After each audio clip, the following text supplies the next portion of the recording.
What's up YouTube? Just wanted to give you an update on my latest rig. I know I haven't done a video in a while, but nothing's changed really. I did swap out the motherboard with a new Asus 990FX, and I did get a new Dark Rock Pro CPU cooler.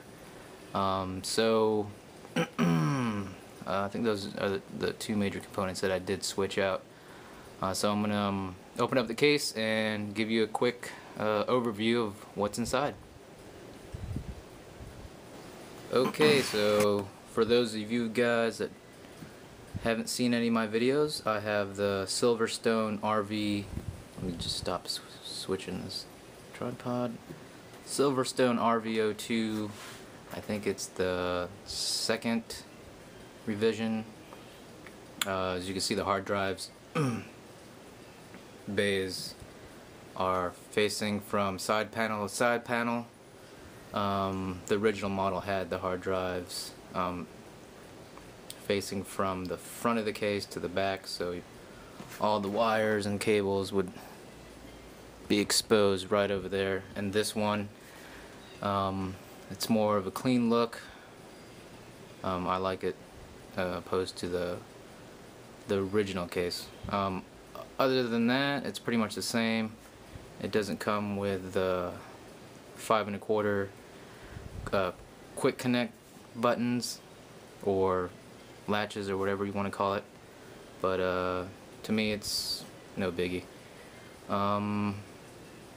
So I did get a new motherboard, the Sabertooth 990FX, compatible with the new Bulldozer that's supposed to be released, I think, in October, or maybe even as late as maybe even as early as September. I'm not sure, but the days or the date, release date, always gets bumped back for whatever reason. So when that comes out, I'll be ready to slap that on my motherboard and test it out. As far as the heatsink, I got it from Special Tech. Couldn't order it anywhere else in the UA. I'm sorry, couldn't order it anywhere else in the USA. Just cut, recut. Okay, I couldn't order it. I might keep that on there. Anyways, I couldn't order it here in the US. So Overclock 3D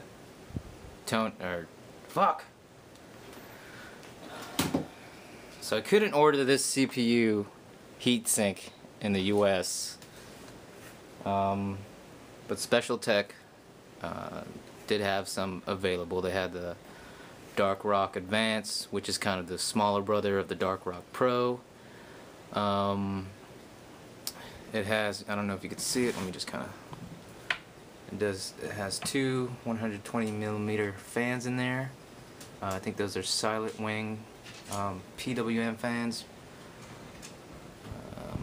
I also have one up there on the top as exhaust.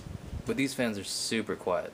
I have one Noctua in there, kind of blowing some air and trying to help keep my 460s cool, but it's damn hot over here, so I don't know if it's really helping. But the CPU cooler itself,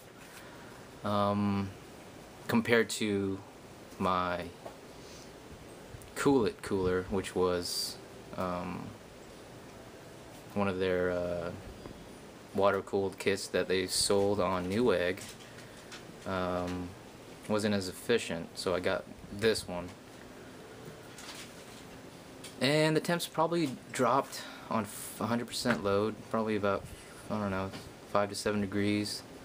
I haven't ran Prime in a while, so maybe I'll run Prime for 30 minutes to an hour just to see how hot it gets. I'm sure the temps will be pretty hot because the ambient temperature in here it's a little toasty. As far as the cards, they're the same. GTX 460, 768, and SLI, painted white. Very easy mod. but I wouldn't recommend it because you will void your warranty unless you have extra shrouds lying around. But I haven't ran into any problems. Actually, let me take that back. When I got the motherboard, even though Asus advertised that the Sabertooth 990FX was SLI ready, there were no drivers for it. So I had to do, some research online. I found a hack that you could do with one of the Quadro drivers, and it worked. I had that for maybe a week or two until the beta driver came out, and that's what I have on here currently. So other than that, the case is pretty much the same, or my hardware. Sorry. And I do have a solid state drive, an 80 gig Intel solid state drive in there somewhere. Those things are fast. Other than that, I think that's pretty much it. My future upgrades will be to water cool the CPU and eventually upgrade my graphics card and water cool those too. Even though the Be Quiet is efficient, but I just think that the temps could be a little more cooler than what they are now. So I'm thinking of getting a water kit, because I haven't water cooled anything, so it would be my first water cool experience. Looking to get the XSPC RS360. I was looking at the RX360. The radiator's 58.2 millimeters thick. That's almost 2.3 inches thick.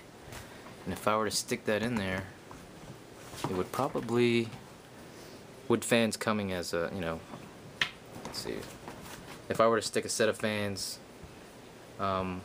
pushing air so that the fans would be on the bottom, it would probably stick up to right about here.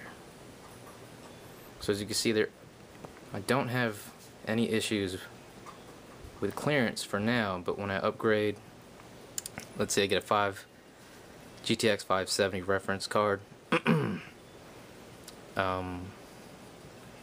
those cards are pretty long. It's about, I believe, 10.5 inches.